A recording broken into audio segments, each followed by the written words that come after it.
All right. But we're going to have bloopers from this because that would be hilarious. All right, everybody. This is Duke White with News Media One, comingsoonjesus.org. And with us today, we got some very special guys. But before we go there, I want to set the stage by kind of telling you where I was, spiritually, before we met. These guys are, when I say they're miracles, they are real, genuine miracles. One of the things that happened is that I was feeling overwhelmed and feeling, defeated because what we're doing here at the kiosk is supposed to be a movement that brings the body of Christ together and, empowers people.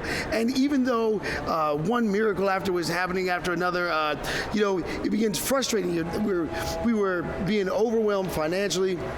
And, the Bible says that God owns cattle on 1,000 hills. You see, I said it that time. This is our second take, so, I had to be honest and let them know. We had a good time. We had a good laugh, though, didn't we? It was pretty good. Yeah. But it was pretty funny. They're all trying to be serious. Like, we had some fun. Right? But the reality is I was in a very defeated place. And I actually made a video on Facebook saying that on June 1st, we were shutting down. And what ended up happening is in the video, I said these words. I said, the only way we're going to stay open is if God does a miracle. And sure enough, out of nowhere, these guys were at a conference at New Life Providence, right? Yeah. And they decided to stop by Greenbrier Mall in Chesapeake, Virginia, and they come to the kiosk, and they ended up supporting us in a major way because they saw the vision of what we're trying to do, and they invested $10,000 into our organization. Now, mind you, I only had like 2 or 3 days before I shut down, and I asked God, how did this happen? How did I get to this place where I was so overwhelmed? And what the Lord told me was so unique. Hey guy, how you doing?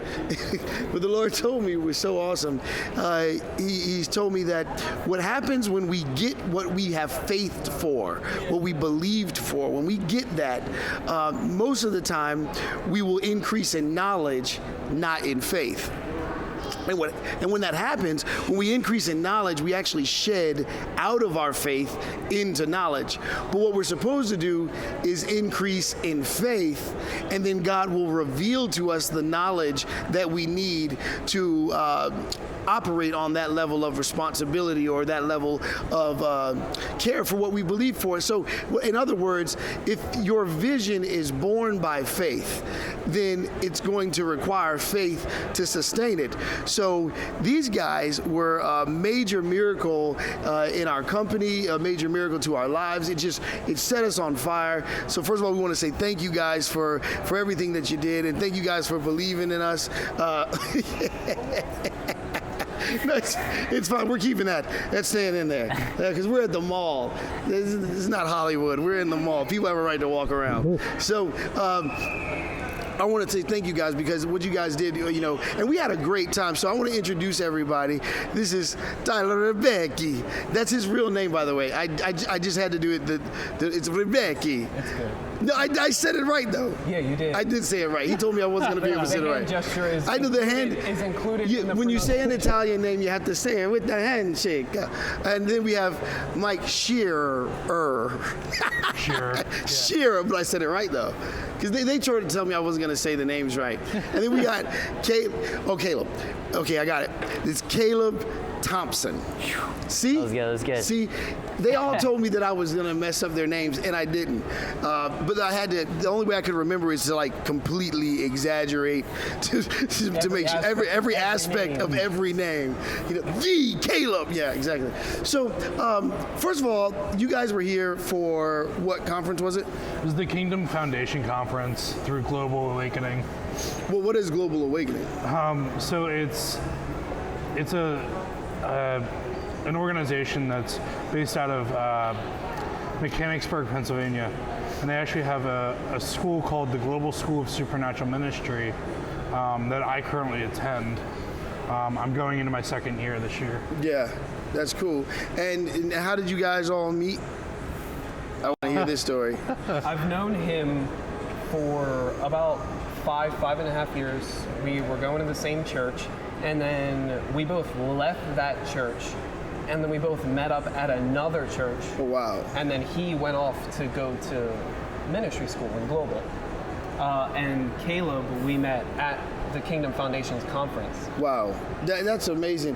One, it's amazing because of the simple fact that when I met you guys, I felt the connection that you guys had created, which is pretty funny. And it's funny that we only knew him for like a day. Yeah, that's hilarious. It was just there already. Right, and we, as you guys know out there in TV world or computer world, that Duke knows how to talk. And so you guys stood for like 4 hours listening as God just, had his way. And we really had a great time in fellowship. And it was amazing because the last thing I really expected was to do, the first night you bought like 5 shirts and then you came back the next day and bought like 5 more. And then I get a phone call from him. What he did was he actually invited me. He said, man, you guys should do Creation Fest. And we said, well, we can't afford it right now because everything's going towards the kiosk because it's very expensive to be in the mall. And I kind of wanted to be like, well, I wish I could, but I got the kiosk, and so I couldn't do that. So I was trying to be cool, like, oh yeah. And then he calls me up a couple days later and he says, hey man, I don't think you really understand what I'm trying to say. Like, I'll take care of everything. Like, we're going to Creation Fest. And then it kind of hit me like, this guy is really going to take this, like, you really dropped. I didn't believe it till it hit the account. And I was like, this guy just put $10,000 in the account for Creation Fest. Like, we're going to Creation Fest. What made you do that? So I captured the vision of what was going on here at the mall, and then I wanted to be a part of, so I had a prophetic word that was spoken over my life that I was going to be going into healing and evangelism.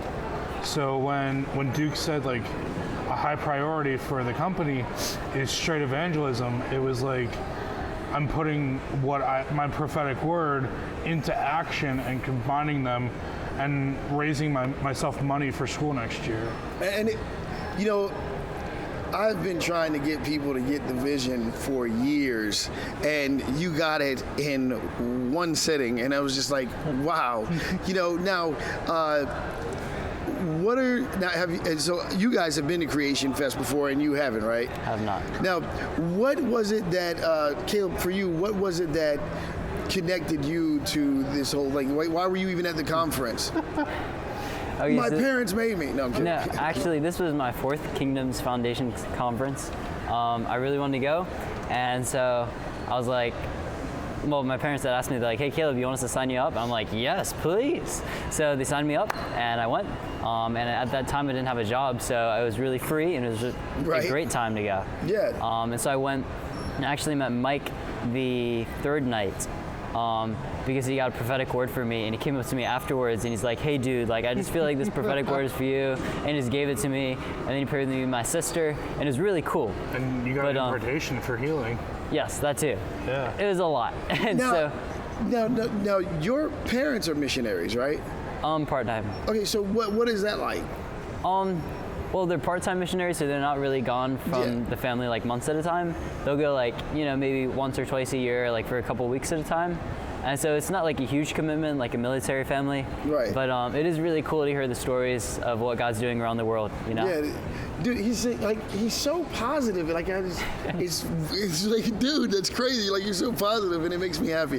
Because I remember being like really like on fire for God, and people go, Dude, how do you not lose your fire? And I remember thinking it's because of like being around people like you, and witnessing God do things like that's like throughout the years. That's how I've been able to keep my fire. Is like God leads me to just these really awesome people. Now, Tyler, with you guys, like you said, you guys already knew each other. What is it that caused you to want to connect to Coming Soon Jesus? Well, I knew honestly from the get-go of when we started even talking that this wasn't just going to be like oh, hey, you're a Christian, that's awesome. I'm a Christian, that's awesome. Right. And then just have a conversation. I knew that there was going to be just a genuine, like, permanent spiritual connection there. Yeah. And you know what's funny is that we actually connected on the music level, you know, and we started talking about some of the music that we love and things like that. Now, I do want to ask you guys this because, you know, this company is really focused on evangelism and sharing this message. And first of all, these guys are not only did they do this, but they're driving from here to Pittsburgh with all the shirts and everything like that. They're driving here to Pittsburgh.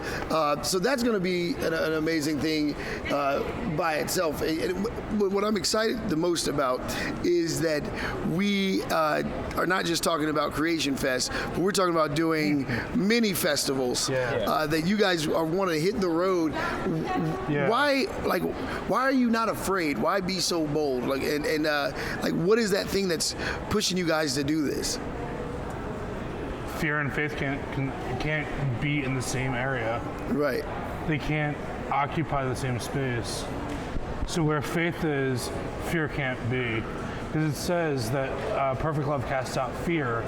So if I'm surrounding myself in perfect love, then why do I have fear? Why should I partake in what the enemy is doing and feeding me the lies that allow me to partake in fear when I'm coded in the love that God has already shown me? Yeah, you guys got to see this guy in action. You will be totally having a conversation with him, and he will just bolt on you and go pray with somebody. It's pretty funny. If you are a squeamish Christian, this is not the guy to hang out with, because he's gonna walk up on anybody and pray with them. You know what I mean? It's hilarious. Well, when you talk when those moments happen, I know you made a video a while ago about partial healing and things like that. Talk a little bit about that. So I was at another conference up in Mechanicsburg, Pennsylvania, at Global Awakening called Elevate, and I ended up locking my keys in the car for some unknown reason. And so I called the person that I was, my friend Amanda, who I was supposed to have dinner with, and said, you know, I'm probably not going to make dinner because I locked my keys in my car. She said, don't worry about it, and because she had AAA. And so like halfway through dinner, I had pain going through like the base of my neck all the way out to my shoulder blade. And I was like, God, like, who is this for? Like, trying to figure out who it was for. Maybe it was for the waitress. And then finally, like, the AAA guy got there. And I was like, God, is this for him? Right. And he said, why don't you just ask him? And I was like, why don't you just tell me?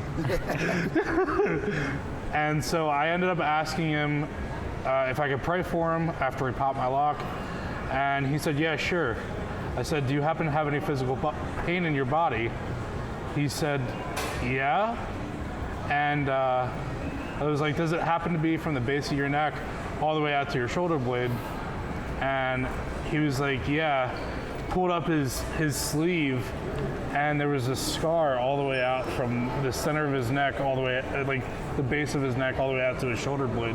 Wow. And so I got to pray over him once, because what we were taught in school was like, be aware of what the Holy Spirit is doing, and be aware of the time restraints that the person has.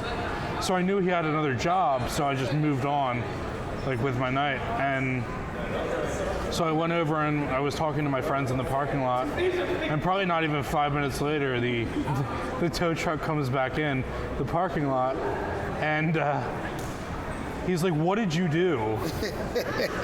I was like, what do you mean? He was like, what did you do? And I was just like, dude, I just prayed over you. And he was like, well, as I was leaving, the muscles in my shoulder started like becoming looser than it had been in a long time.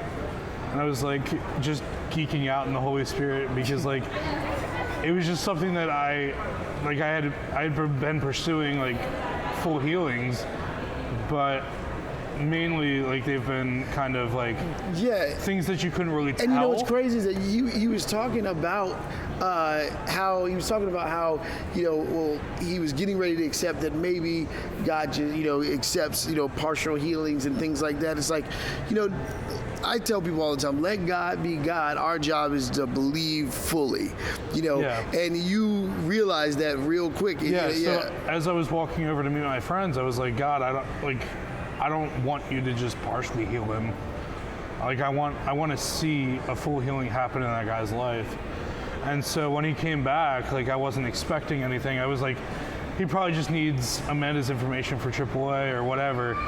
And like he basically told me the story of like how when he was leaving, the muscles in his shoulder got loose. Wow.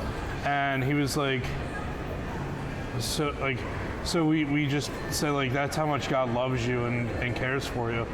And he ended the conversation with, yeah, I accept that, and I'm gonna go freak out a little bit more, and drove away. No, that's pretty cool. That's pretty cool. Now, Tyler, you have this passion for the arts, and the music and things like that. So, like, you're connecting with Coming Soon Jesus because you want to be able to help it fund your music career and things like that. And like, so your form of evangelism is through music. Yes. And what is it about music that like have you just always been connected to that? What is it about? Well, with music, like in reality, I pretty much think in music. Everything to me is music. Just things will come and things will go with music, just like in my head. And one thing I noticed a lot while listening to a lot of Christian music is that it was showing one perspective. It seemed like Christian music, a lot of it, and I'm not saying all of it, right. I'm not saying that it's not genuine, but a lot of Christian music is from the standpoint of everything's good, la-di-da, we're all happy. Right. When in reality, God says for us to not only focus on the end of the journey, but to actually just be glad with the experience of the entire journey. Yeah, it's like, and I felt like a lot of Christian music was focused on one point in that right. journey and not the journey as a whole. Yeah, I tell people all the time, we'll talk about David killing Goliath, but then you have to get older to find out David had some other issues, you know what I'm saying? David was like struggling. He killed his friend and took his wife. Yeah, it's like, David, you a bad dude. And you know what I mean? Like, what's wrong with you, Dave? When I was first starting to really build my faith, it was actually a big hindrance of me for music, for Christian music. Right. Christian music wasn't making me feel more faithful. It was actually making me lose faith because I saw how these people were feeling and how the feeling in the music was, and I was like, I don't feel this way, so what am I doing wrong? What are you doing wrong? Wow. When in reality, that's a point in the journey, not the journey as a whole.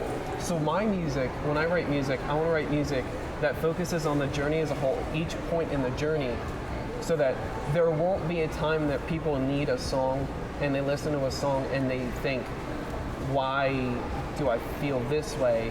Am I doing something wrong? When I want to show people that just because bad things are happening or just because they don't feel a certain way, that doesn't mean that they're not doing things right. Right. It just means you can be going through a hard time.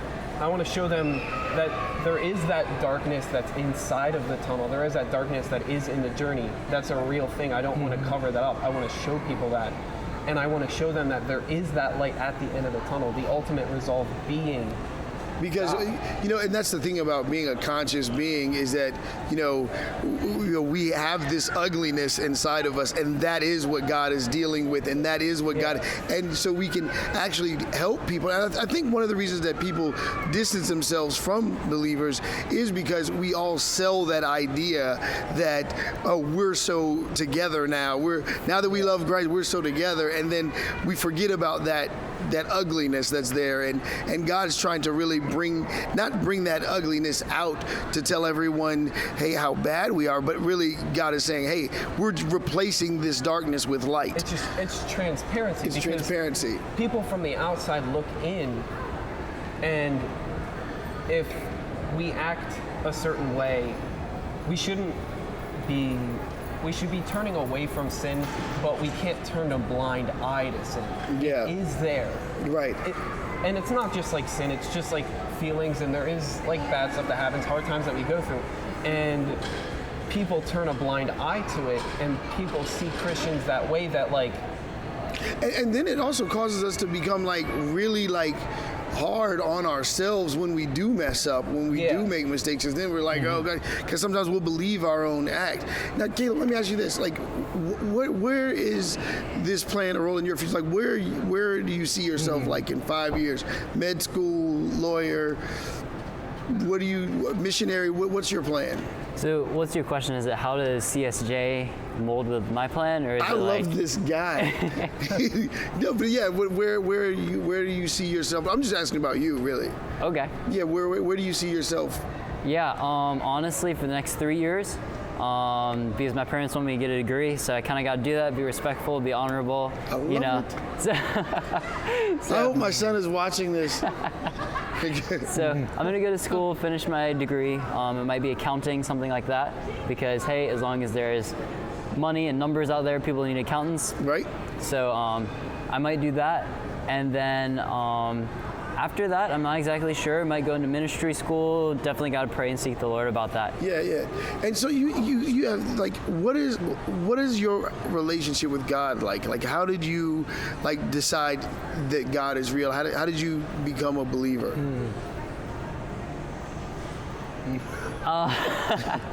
Give me a moment. He's actually going to think about the question. This is phenomenal. My mind is blown. Most people just regurgitate stuff. You're like, let me think about that. In the interview.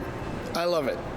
Because everyone knows I don't ever, like everything's spontaneous with me. So it's just like, you know what? I'm not going to fall into your void, Duke. I'm going to think about that. Well, this is why Crystal wanted to write the plan. Yeah, Crystal wants to write her an email. Yeah, she wants to write her. She's holding a sign saying, I'm hungry. That's hilarious. No, seriously, I actually want to know how you became a believer.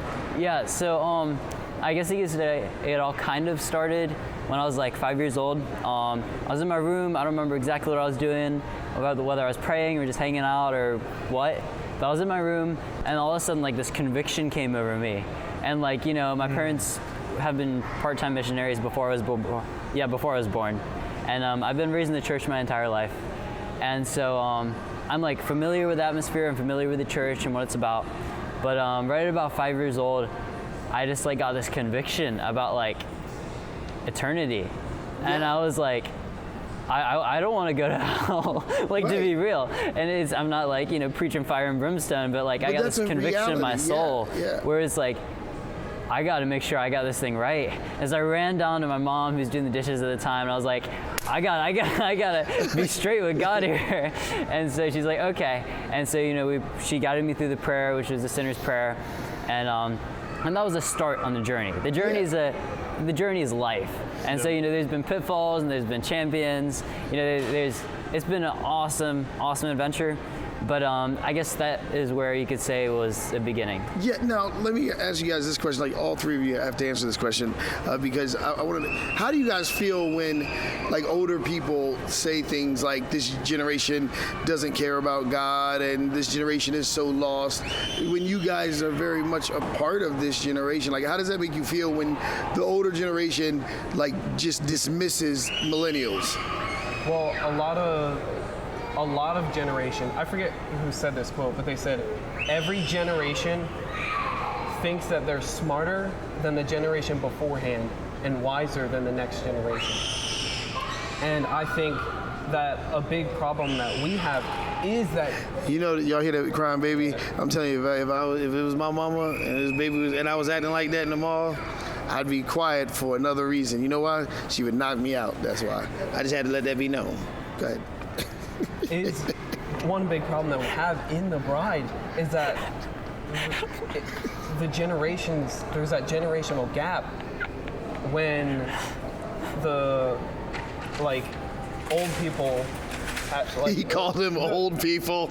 the previous generation Yes. Wiser generation. say, oh, these kids don't care about anything, when the younger kids or the newer generation saying old people don't know what they're talking about. Right. But in reality, there shouldn't be that split in the generations, because newer people should learn from the previous generation's wisdom and from their experience, and the previous generation should be learning from the newer generation's just energy.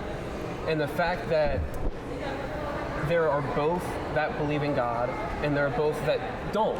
Not all people from the previous generation believe in God, not everyone from the newer generation believes in God, but the people that do, when they work together, there's that balanced dynamic with just the energy, but also that wisdom, and then both respecting each other as the bride and family in the Lord.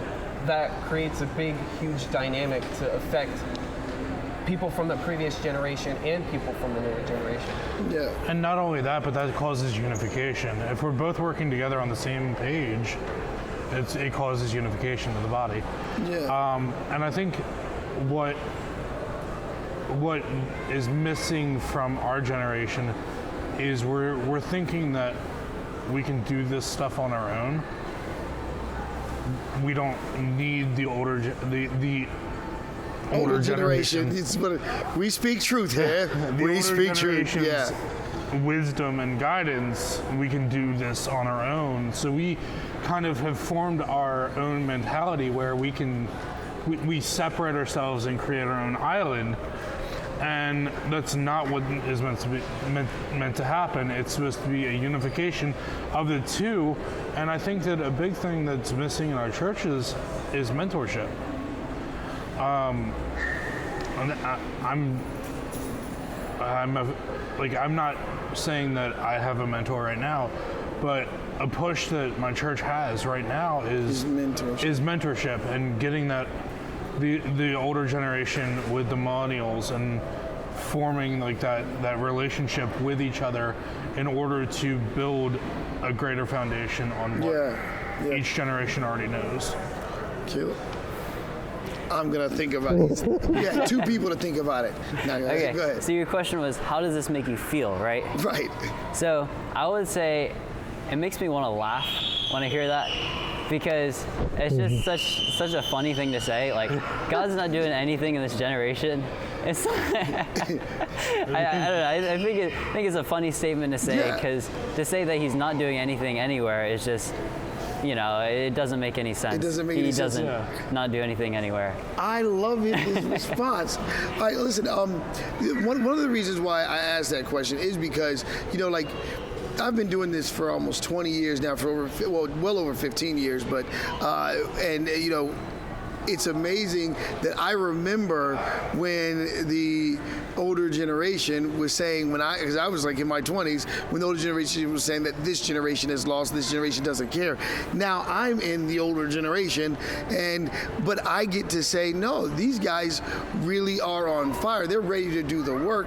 A lot of people are looking for leadership. A lot of people are like, you guys are in global, and they're fired up, a generation of fired up people in Christian schools, Christian colleges, and those festivals are not filled. Those Christian festivals are not filled with atheists. They're believers. They're these young people who are ready to. And I like what you said. He's like, to say God's not doing anything anywhere. And I think it's so easy to see misguided young people on the news and things like that, and then write the whole generation off because you think in your head that, oh, we would have never done anything like that. It's like, no, beg to differ. You know what I mean? And we start comparing, like, we weren't as bad as you guys. You know what I mean? And I think that's where that distance gets made. But I also like what you said when you said, we make it seem like we don't need the older generation's wisdom because we don't want to become a gimmick, a gimmicky church where it's like, oh, if you get the young people, then you get the parents. Because those gimmicks, they water down the genuine nature and the authenticity of the church. Did I say authentic? It's authenticity, actually. You didn't think I knew that. But the authenticity of the church, once you start using gimmicks like, hey, you go after the young people, and then you're automatically devaluing the older people. So creating that real balance, what you talked about, is so real.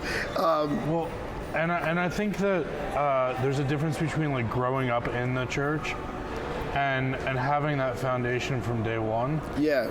And then coming to know about it yourself. That's kind of where I came from. I was born in the church in a sense, but it came to the point where I had to make my own, like my relationship with Christ my own. Yeah. It was the time where I couldn't base my relationship with Christ off of my parents' relationship with Christ anymore, so that therefore like I had to make that decision for myself. Right. And that's what caused me to go into what I'm doing. All right, well, what we're going to do is, if you guys are, first of all, I want to say thank you guys for everything that you're doing. These guys are going to be our road team. They're going to be doing all the different festivals. We're going to try to make some what we can, but for the most part, these guys are going to be the guys that are going to hit these festivals up. They're going to be on the road. Sometimes we're even talking about doing a trip to Canada. So, like, they're going to be hitting a lot of festivals up. So you're going to see a lot of them. If you want to get in contact with them, all of their emails are going to show up on the screen, and it's going to have their Coming Soon Jesus emails, so they can send you a digital catalog. Now, here's what's going to happen. Each one of them have their digital catalogs, which means everything that's on the kiosk, you will be able to support them and help them in different ways with their school, with their college, and everything like that as they commit to missions and evangelism. And as we expand, we got some other things in store for you guys in the future that's going to be a blessing. But this really is a genuine movement where we're talking about impacting the globe and uniting the body of Christ while leading the lost to Jesus. So we'll be right back. I want to say thank you guys again. You guys genuinely are a miracle, and you have been a blessing in our lives. Thank you. Thanks for having us. All right, we'll be back.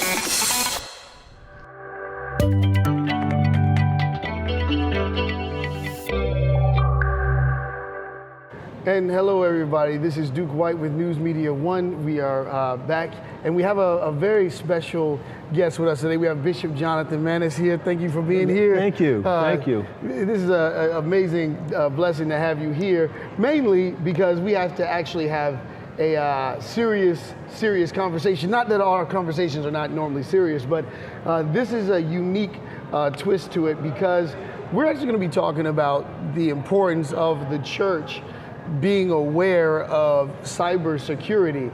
And this is like, with the naked eye, it's almost like this is just a non-spiritual conversation. Like, what does this have to do with God? What does this have to do with the church? Why is cybersecurity important to the church?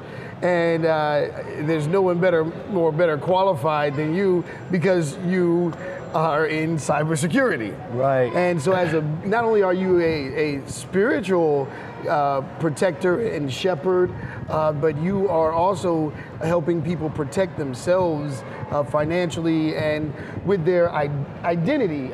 Who would ever thought we could live in a culture where our identity could be stolen? Now, it's a ridiculous concept, but the fact is that it happens. So let's get started. First of all, what is cybersecurity, and why is it important to the church? Well, first of all, cybersecurity is this. You have what we do now. Everything that we do is now on the internet, from the cell phones to smart televisions to video games. All this has interactions within the internet. Right. And all can be, as part of what we call a network. So, matter of fact, the cell phone is something very significant now. Everyone uses a cell phone, a smartphone. Yeah. I mean, it's everywhere. Yeah. Kids, tablets, all that's part of the internet. Even we have now smart appliances. We have smart TVs. People are getting their houses now as smart houses now. And these advances have been from just over the last 30, 40 years. We've been pushing, and AI is something that is very much being pushed now. Artificial intelligence, and Google, Amazon, Facebook, all these guys. This sounds like a sci-fi movie. Like, we're not being conspiracy theorists right now. This is all real. Yeah, like I said, all these guys are pushing towards AI now. Right. They're putting major investments into AI. So we must, as a church, begin to protect ourselves. If we're going to do Wi-Fi cash payments through the phone, with the cash apps and all that stuff, all this stuff has to be protected. Websites, all these things need to be protected. You can, from your phone, from the phone, you can scan ports, you can hack. So when we give our information, now say the church has an online giving opportunity to give online, and that information is that someone can break into that website and get the members' information if the website is not secure. Yes, and that happens what we call a man-in-the-middle attack. They wait for what they call a three-handed handshake. When they submit to go to a website, there's a request. The request is sent back to this other website. They have what they call. You ever see the lock on the up there, the HTTP, the lock? That is what they call a CA, which means Certificate of Authority, which means now that site which is requesting information has been authorized and is authenticated by this certificate of authority. And they pretty much can take whatever they want from that. Now, realistically, is this a common practice? Are people really breaking into websites and things like that? That's being done on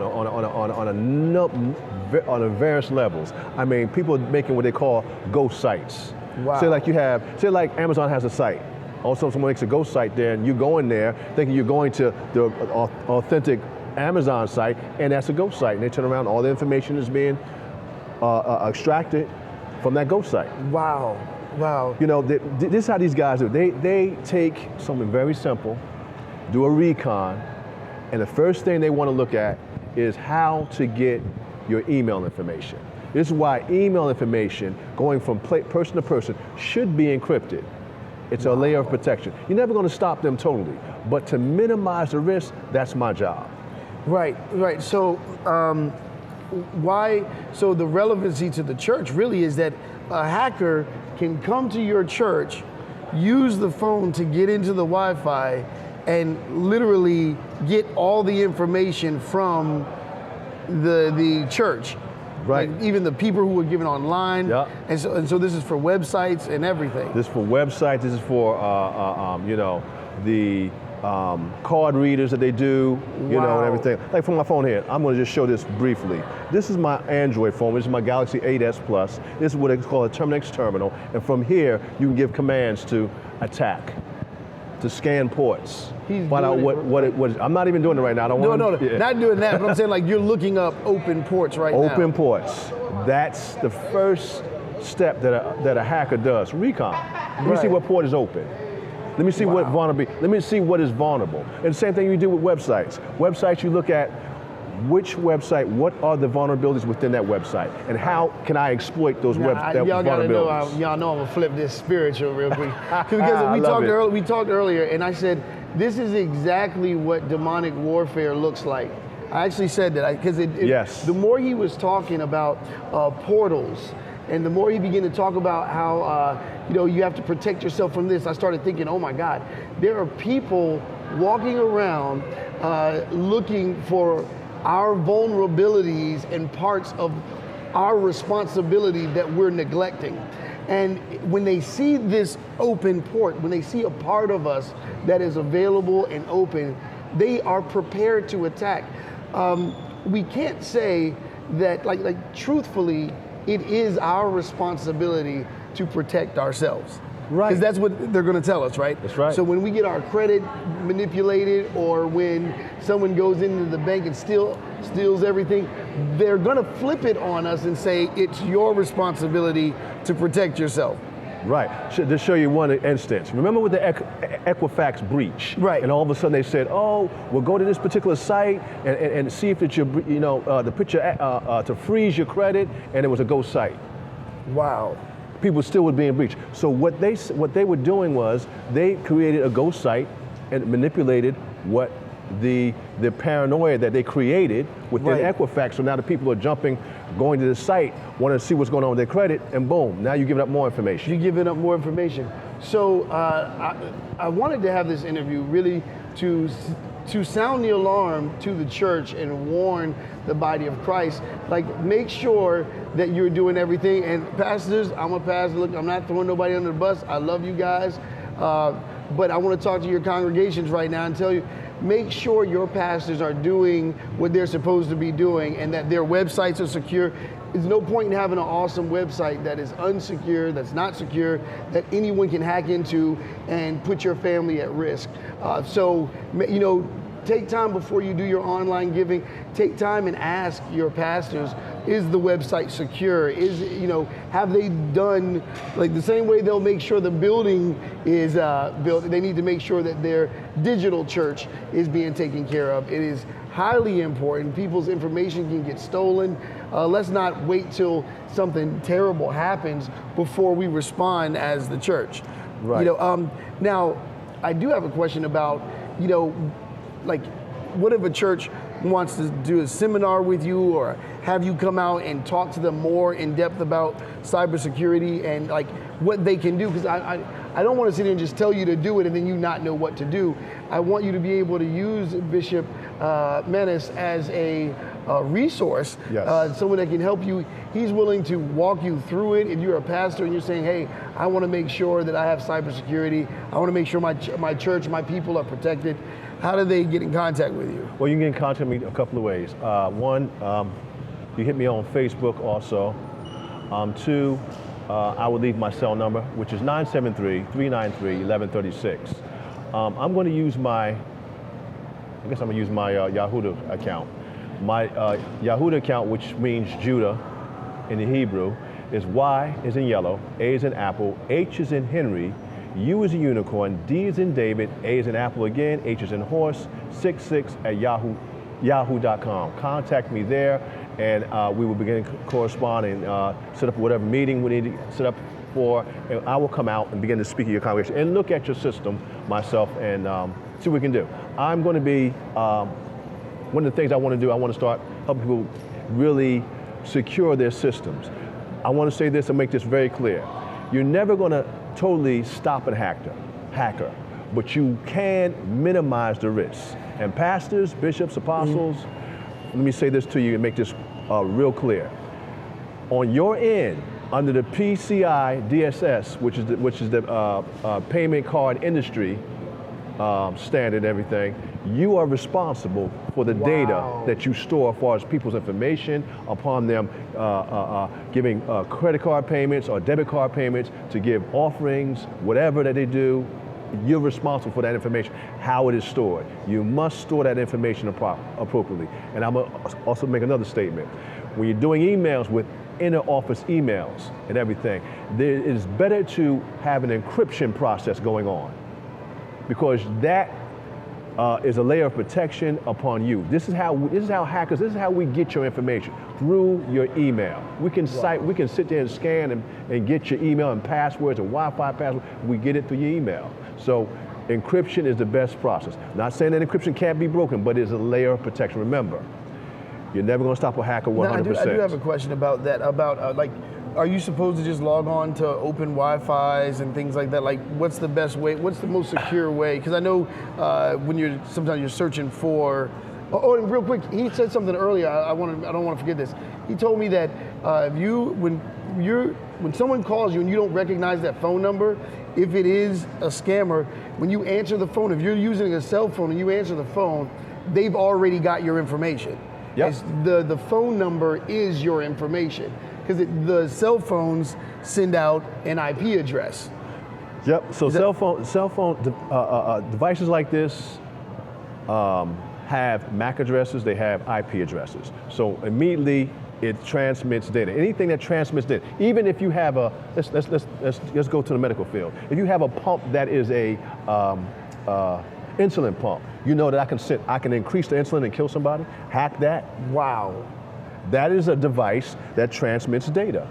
So any device that transmits data has an IP address and a MAC address. So this is why encryption and protection should be done. You know, there are all levels of monitoring that should be done. You know, with having a network and a system and servers and all that stuff. Here's what I told you this earlier, that I'm really concerned about the elderly who these Yes, scammers you made call a statement and about these scammers that. call, and and I'm like, well, what protection do they have?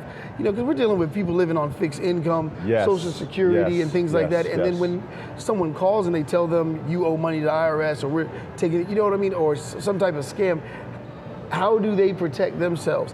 I would encourage you, if you're an elderly person and you feel like you just want a better understanding of cybersecurity, please reach out to Bishop, man.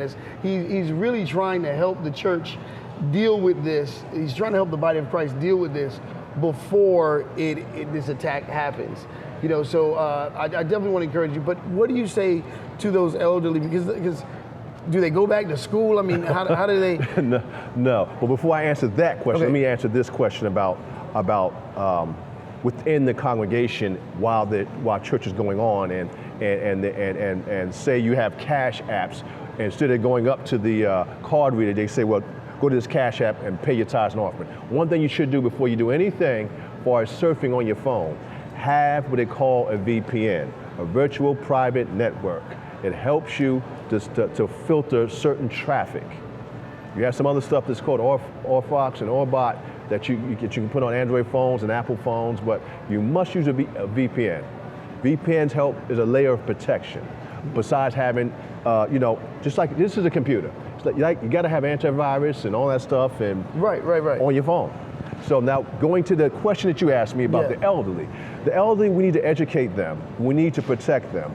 We need to, and I'm glad you talked to me about setting up something where as though an awareness organization where we deal with, where they call in if they don't understand something, or before they make a move dealing with their health care or their bank accounts, going on certain sites. Call, I'm gonna get something together. I'm gonna work on this to call us. We'll verify things, show you the ins and outs of what, because sometimes a lot of this stuff is done over the phone. Right. Yeah. Over the phone. And I hate to say it, I hate to admit this, but I actually got scammed myself. The whole IRS thing, and then I got scared and I gave the dude all my information, and then they were like, "Hey, I saw it on the news later." They do the same thing with the credit card. And on the news, they said the IRS doesn't call people; they send paperwork. Crystal was yelling at me because I gave out all my information. She was like, "Why would you do that?" It was so embarrassing. But so far, nothing happened. But the fact that my information is out there, it was. I remember feeling so violated, not only because I just, you want to do the right thing, Right. and they intimidate you. So I got scammed myself, but I could only think like, wow, what about the elderly? What about someone who's just, even if you're 18 and you just got your first credit card? Once your information is out there, people, it's out there. You have to. Go ahead. You definitely have to be careful about what sites you go on to. Don't do any transaction over open public Wi-Fi. They got gadgets that are VPNs that fit just like this in your pocket, and you secure all your information into that. You know what I mean? Be careful about storing your passwords. And giving people your passwords and emails. Be careful about emails. Opening up emails. A lot of time it's worms. A lot of times. So if you don't recognize the email, don't even open it. Don't even open it up. Wow. Don't even open it up. A company did this one time. This is how it happened. They had what they got hacked by a Chinese menu. I'm gonna explain to that what that means. Within the work environment, person wanted to go out in order to eat. So to order to eat, they went to go download the menu of the Chinese menu that they wanted to get the takeout from.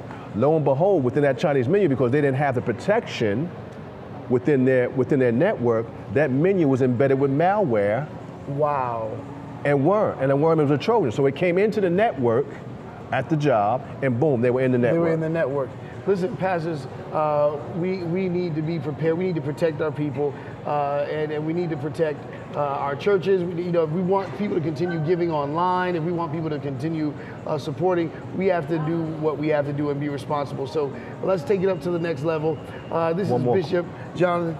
Go ahead. I want to say one more thing, and we really need to address. With the removal of cash and coming into the Bitcoin and cryptocurrency, this is going to be a major disaster.